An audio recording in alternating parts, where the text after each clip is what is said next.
الله وبحمده سبحان الله العظيم سبحان الله وبحمده سبحان الله العظيم سبحان الله وبحمده سبحان الله العظيم سبحان الله وبحمده سبحان الله العلي العظيم سبحان الله وبحمده سبحان الله العلي العظيم إلى روح سيدنا الشيخ عبد القادر الجيلاني قدس الله سره ثم إلى روح الشيخ محمد نفيس بن إدريس بن حسين وإلى روح الشيخ أحمد فهمي زمزم الندوي المالكي البنجري الفاتحة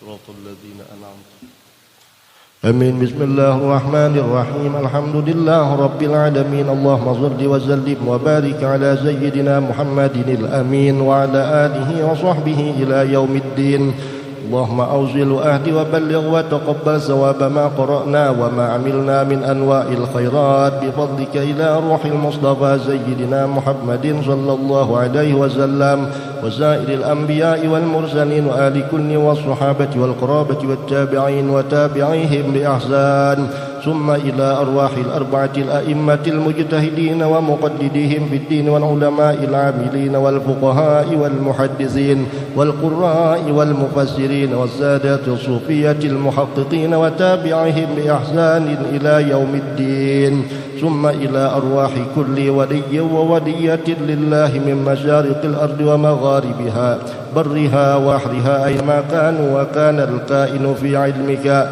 وحلت أرواحهم يا مولانا يا رب العالمين وإلى أرواح ساداتنا أهل المعلى والشبيكة والبقيع وأموات المسلمين والمسلمات والمؤمنين والمؤمنات خصوصا سيدنا الشيخ عبد القادر الجيلاني قدس الله سره وإلى روح الشيخ محمد نفيس بن إدريس بن حسين وإلى روح الشيخ أحمد فهمي زمزم الندوي البنجري المكي أصولهم وفروعهم وإلى أرواح جميع المؤمنين والمؤمنات والمسلمين والمسلمات اللهم اغفر لهم وارحمهم وعافهم واعف عنهم برحمتك يا أرحم الراحمين اللهم ارحمنا بالقرآن واجعله لنا إماما ونورا وهدى ورحمة اللهم ذكرنا منه ما نسينا وعلمنا منه ما جهلنا وارزقنا تلاوته آناء الليل وآناء النهار واجعله لنا حجة يا مولانا يا رب العالمين وصلى الله على سيدنا ومولانا محمد وعلى آله وصحبه وسلم والحمد لله رب العالمين.